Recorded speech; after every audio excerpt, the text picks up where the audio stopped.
Our story begins with Kate and Matt, a married couple deeply in love, who move into their new house. The house is a two-story building in need of some repairs. While Matt is clearing out the old furniture left in the house, he discovers a large iron key, which he carelessly discards with the rest of the junk. Meanwhile, Kate is cleaning the kitchen and finds a dead bird on the floor. She goes outside to bury it, but is startled by the sound of Matt tossing old furniture out of the window.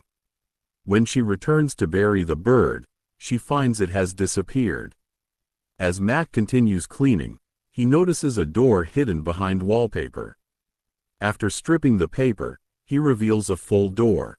He finds a key that looks just like the one he threw away, retrieves it, and unlocks the door. He calls his wife to show her the room they found, and they decide it is simply extra space in the house. The next day, they call an electrician to fix the house's faulty wiring. When Matt goes into the basement with the technician, they discover a complex, outdated network of wires that is no longer manufactured. The technician asks if they are new to the area, noting that no one from around here would buy this particular house. When asked why, he explains that a murder took place there years ago, and since then, no one has dared to come near or buy the property. After the technician leaves, Matt investigates the house's history. He learns that the previous owners were killed by an unknown assailant with no documented identity. The killer was arrested and sentenced to life in a mental institution, remaining unidentified and known only as John Doe. That night, while Kate sleeps on the sofa, Matt goes to the secret room with a bottle of whiskey. As he drinks, he wishes for another bottle. When his flashlight flickers and turns back on, a new bottle appears exactly where he wished for it. Terrified, he realizes what is happening. The next morning, Kate finds Matt, who hasn't slept, in the room surrounded by items, including an original Van Gogh painting. He asks her to wish for anything, so she asks for $1,000. The light flickers, and $1,000 appears.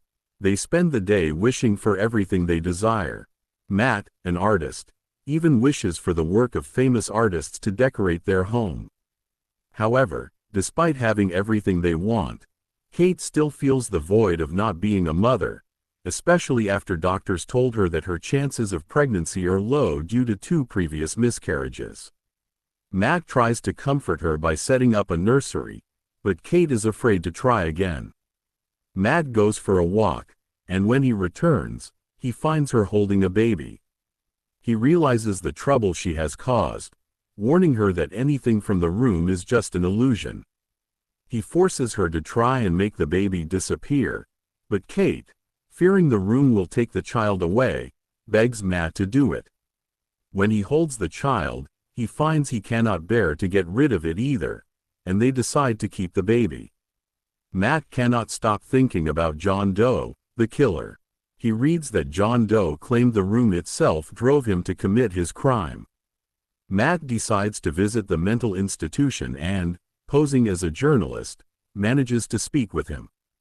John Doe immediately understands why Matt is there, warns him to leave the house and erase the room from his memory, and tells him he must deal with the consequences of his wishes. When Matt returns, he discovers that money he tries to take outside the house turns to ashes.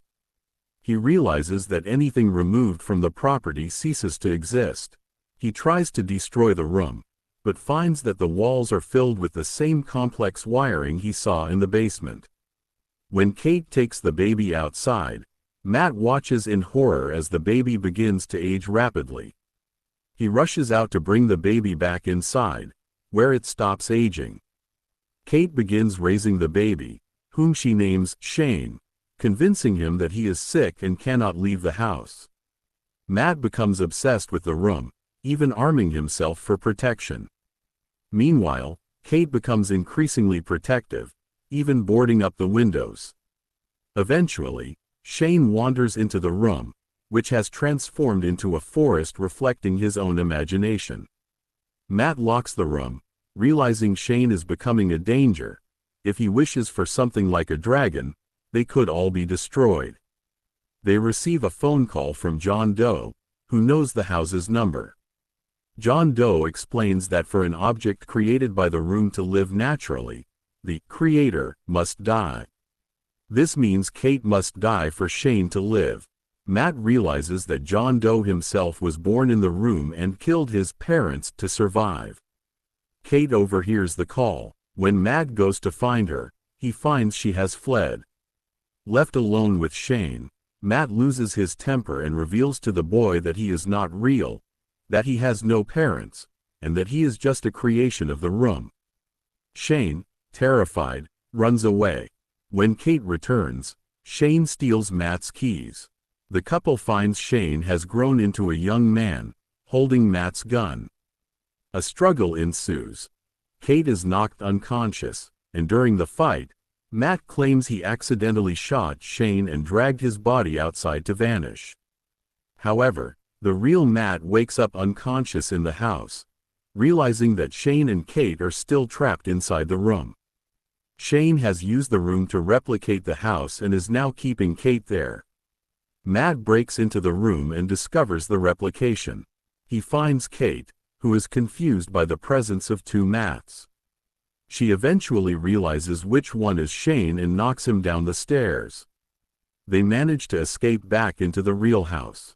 Matt lures Shane out of the house, where the boy rapidly ages and turns to ash. A month later, Kate takes a pregnancy test.